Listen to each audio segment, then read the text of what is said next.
Hello দর্শক, আজকে আমি আপনাদের সামনে যে বিষয়টি নিয়ে কথা বলতে চাচ্ছি সেটা হচ্ছে বাংলাদেশ রেলওয়ে বাড়লো ট্রেনের ভাড়া, পাবলিকের পকেটের অবস্থা শেষ, ইচ্ছে হলেই ট্রেন বাজাবে বাঁশি, তাদের দিন কেটে যাবে বেশ।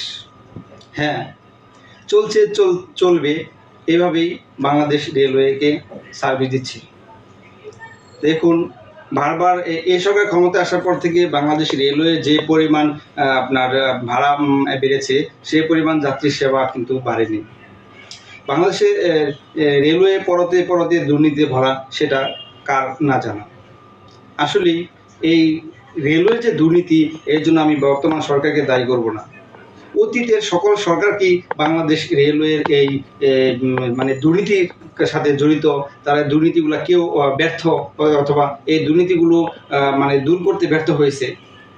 আপনারা জানেন যে বাংলাদেশ সরকারের একজন মন্ত্রী সুরঞ্জিত সেনগুপ্ত, উনি বাংলাদেশ রেলওয়ে কালো বিড়াল দূর করার জন্য মন্ত্রণালয়ের দায়িত্ব নিল। তারপরের অবস্থা আমাদের সকলেরই জানা। কিন্তু এই যে বারবার ট্রেনের ভাড়া বাড়তেছে, মানে যাত্রীর পকেট কাটতেছে, এই অবস্থা আর কতদিন চলবে? কেন দুর্নীতি হচ্ছে সেটা খুঁজে না বের করে, বাংলাদেশ রেলওয়ের ব্যর্থতা কোথায় সেটা খুঁজে না বের করে, শুধু যাত্রীর পকেটে টাকাকে যাত্রীর পকেট খালি করে ভাড়া বাড়ালেই যেন বাংলাদেশে ট্রেন সচল থাকলো, এটা আসলে সাধারণ মানুষের কাম্য না। দেখেন, বিভিন্ন বিভিন্ন সময়ে যে বাংলাদেশ রেলওয়ে বিভিন্নভাবে সমীক্ষা করে, যেমন ঢাকা চট্টগ্রাম পর্যন্ত রেলওয়ে সমীক্ষা করে কত কোটি টাকা নষ্ট করেছে। তেমনই একটি ট্রেন হচ্ছে ডেমু ট্রেন। ডেমু আপনারা জানেন, ডিজেল ইলেকট্রিক মাল্টিপল ইউনিট, এটি একটি ট্রেন। ডেমু ট্রেন 2013 সালে 600 কোটি টাকা ব্যয়ে একটি প্রজেক্ট দাঁড় করালো বাংলাদেশ সরকার। তারপর প্রজেক্টটা বাস্তবায়ন করতে খরচ হলো কত?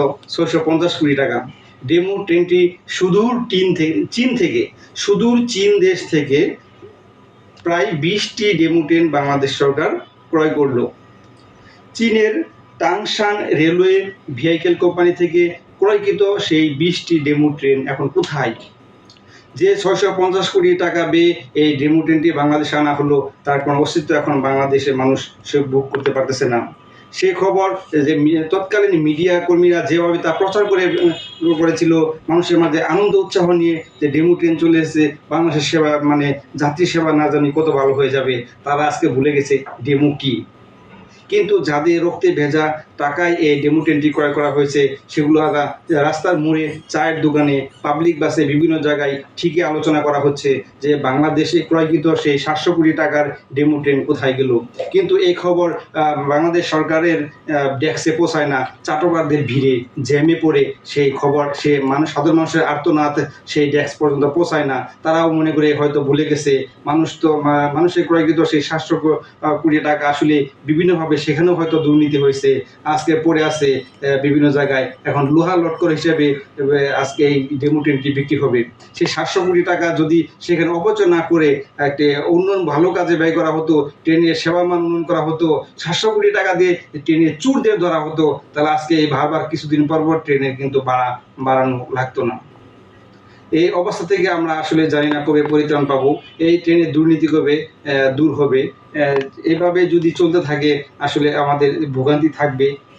এইভাবেই আমাদের চলতে হবে। আসলে সবাই মিলে এই দুর্নীতির বিরুদ্ধে একভূত হতে হবে, দুর্নীতির বিরুদ্ধে কথা বলতে হবে, সোচ্চার হতে হবে, সবাইকে সৎ হতে হবে। আর রেলওয়েতে স্বজনপ্রীতি নিয়োগ থেকে শুরু করে সব কিছুতেই রেলওয়ে যেন একটা বিশাল সিন্ডিকেট। এটাও কেমনি পরিত্রাণ পাওয়া যায় সেই বিষয়েও আমাদেরকে সচেতন হতে হবে, সরকারকে সচেতন হবে, ঊর্ধ্বতন মহলকে সচেতন হতে হবে। ট্রেনকে মানে সমস্ত ট্রেনকে সিন্ডিকেট মুক্ত করতে হবে, ঢেলে সাজাতে হবে, তবেই না ট্রেনের দুর্নীতি মুক্ত হবে। সবাই ট্রেন নিয়ে একটু ভাবনা চিন্তায় ট্রেনের উন্নয়ন নিয়ে কথা বলবেন। যদি ভিডিওটি ভালো লাগে শেয়ার, লাইক, কমেন্ট করবেন, এই কথা জানিয়েই আমি আজকে এই ভিডিওটি শেষ করছি।